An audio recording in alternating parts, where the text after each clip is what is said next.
Ceyhun boyuna Devrallar sırıban öten Türkmenken Oğul tayfasından baş alıp kaydıp Türkistan'a sağlığı eden Türkmenken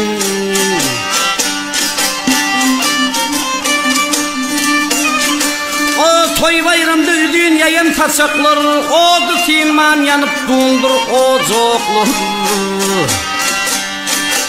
Mihman bolsa karşı alıp kucaklar Mihman söyür antanı söyün Türkmenken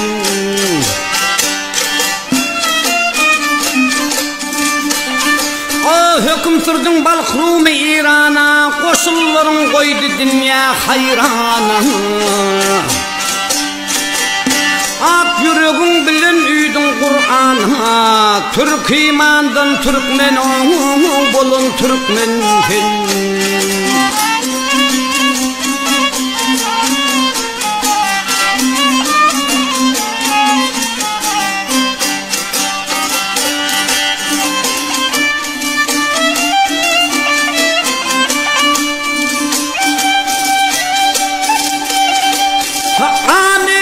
Töhbet bilen sağlıdır, çöl gölleridir ne bile kalıdır gel.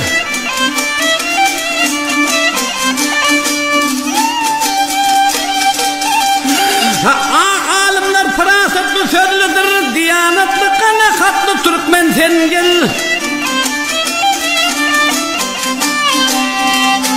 Hep okuydum geçmişin abat göründü, geleceğe fikret yapma turundu.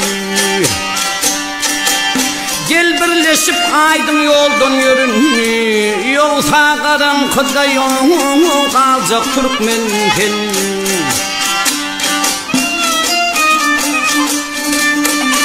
5000 yıllık bay tarihin var seninle Yaşayışın dikip büyüsün her günle Sen üçün ölçmeyecek söygü var menine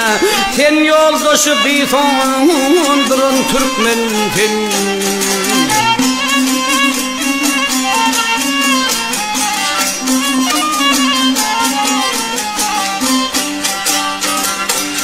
Sen üçün ölçmeyecek söygü var menine Sen yoldaşı bir sondurun Türkmenken Türk imandan Türkmen bolun Türkmenken